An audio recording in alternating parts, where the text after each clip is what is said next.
Assalomu alaykum hammaga. Xo'p, bugun sizlar bilan past simple hamda past continuous, ya'ni o'tgan zamonlarda ishlatilish holatlari va ularda farqlarni ko'rib chiqamiz. Xo'p, dastlab past simple dan boshlaymiz. Xo'p, past simple da biz grammar jihatdan to'g'ri gap tuzish uchun albatta uni formulasini ko'rib chiqishimiz kerak. Birinchi affirmative darak gap shakli. Subject plus verb to or ed. Xo'p, demak birinchi ega undan keyin agar fe'limiz noto'g'ri fe'l bo'ladigan bo'lsa, albatta uni ikkinchi shaklini ishlatamiz. Agar fe'limiz to'g'ri bo'ladigan bo'lsa, biz o'tgan zamon ma'no berish uchun unga ed qo'shimchasi qo'shiladi. Xo'p, endi buni misol bilan ko'radigan bo'lsak, mana I worked, ya'ni men ishlagandim. Bu yerda work to'g'ri fe'l bo'lgani uchun biz unga ed qo'shimchasini qo'shyapmiz o'tgan zamon ma'no berish uchun. Keyingisida she went, u bordi. Ya'ni went bu go da ikkinchi shakli bo'lgani uchun bu yerda mana went olinyapti. Xo'p, endi negativ inkor. Inkor shaklida albatta biz yordamchi fe'l demak did dan foydalanamiz. Ya'ni past simple yordamchi fe'li bu did, ya'ni subject plus did, did ga not qo'shimcha qo'shiladi. Endi gapda did kelganligi uchun albatta asosiy fe'l faqat birinchi shaklda bo'ladi.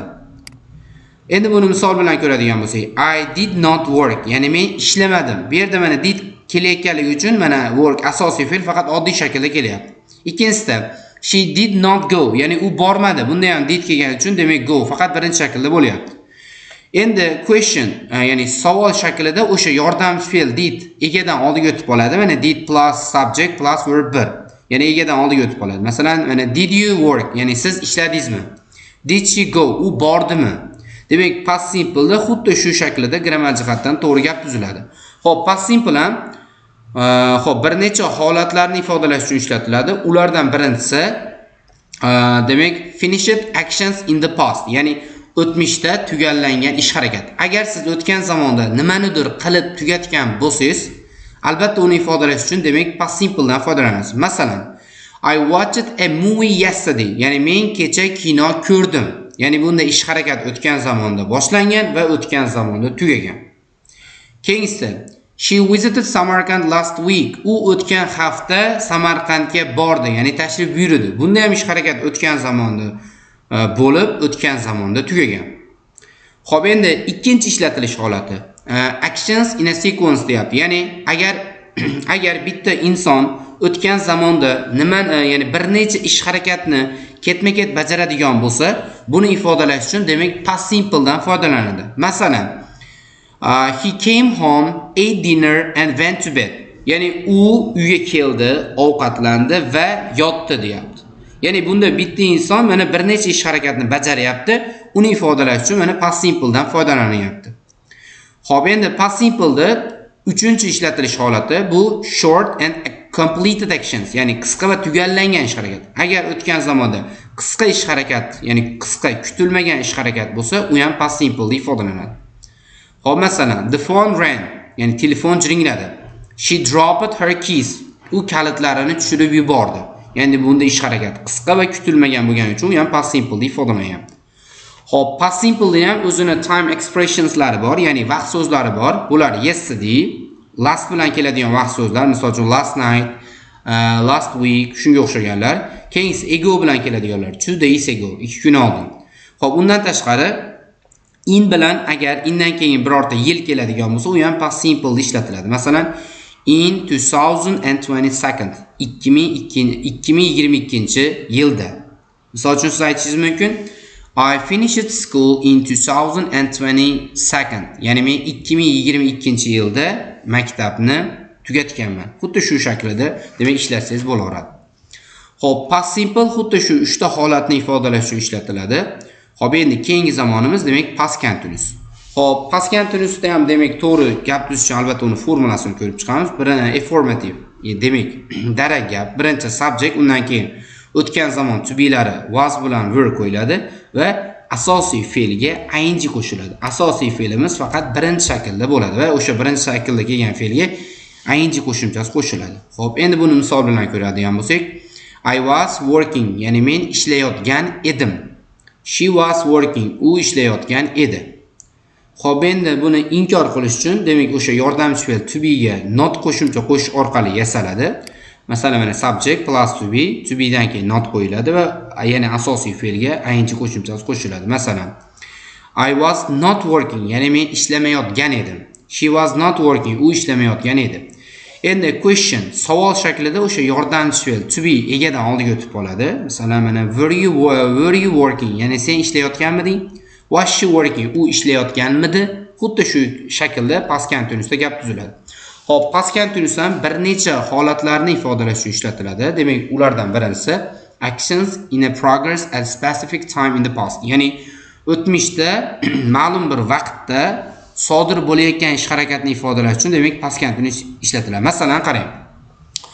O'tgan zamonni o'zini ifodalash uchun past simple deb ifodalasak, endi o'tgan zamonni aniq bitta vaqtini yoki aniq bitta paytini ifodalaydigan bo'lsa, bu past continuous deb ifodalanadi. Masalan, bunda past continuousda gap tuzish uchun aniq vaqti bo'lishi kerak yoki aniq bitta payti bo'lishi kerak. Masalan, I was studying at 8 p.m. Ya'ni men demak 8 da o'qiyotgan edim. Aynan qachon o'qiyotganim? Soat 8 da. Demak, mana bu yerda bu gapimizda past continuous aniq bitta paytni ifodalayapti. Ya'ni vaqtni ifodalayapti. Keyingisida she was sleeping in the evening. U oqshom uxlayotgan edi. Aynan qachon uxlayotdi? Ya'ni oqshomda uxlayotganda bunda endi aniq bitta payt ifodalanyapti. Demak, past continuous olish uchun albatta aniq bitta soat kelish kerak yoki aniq bitta payt kelish kerak.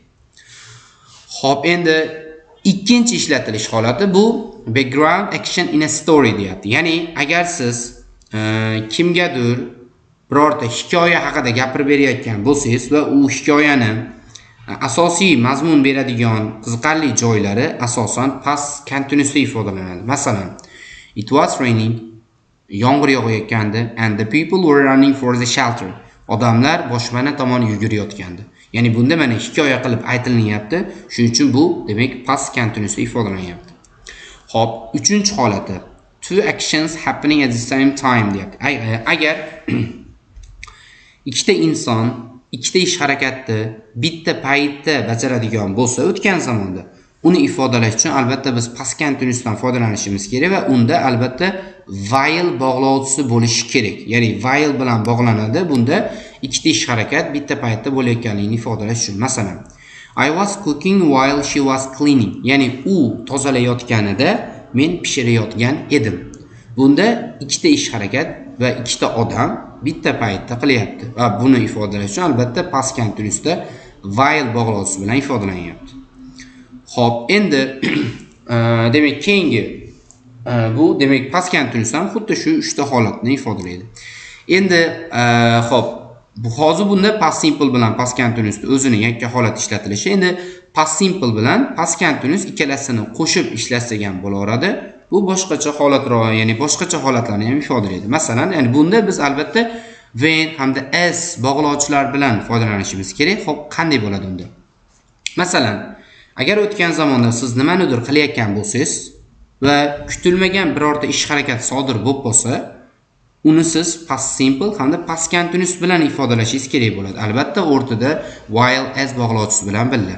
Masalan, past continuous bu long action, ya'ni long action and planned deyapti. Ya'ni siz qilib turgan uzoq ish harakat bu demak albatta past continuous deb ifodalanadi, chunki u planlashtirilgan bo'ladi. Endi past simple short action and unexpected deyapti. Ya'ni past simple bu qisqa ish harakatni ifodalaydi va kutilmagan ish harakatni.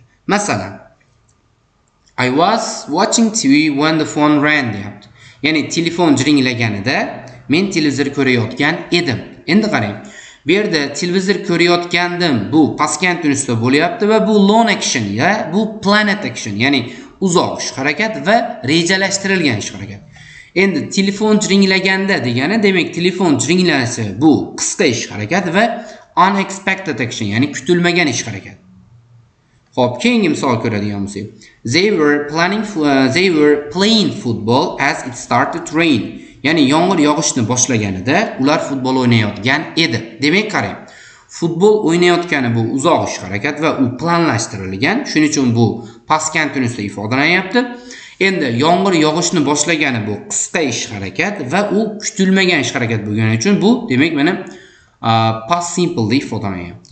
Demak, past simple hamda past continuous xuddi shu holatlarni ifodalash uchun ishlatiladi. Xuddi shu holatlarda ishlatiladi.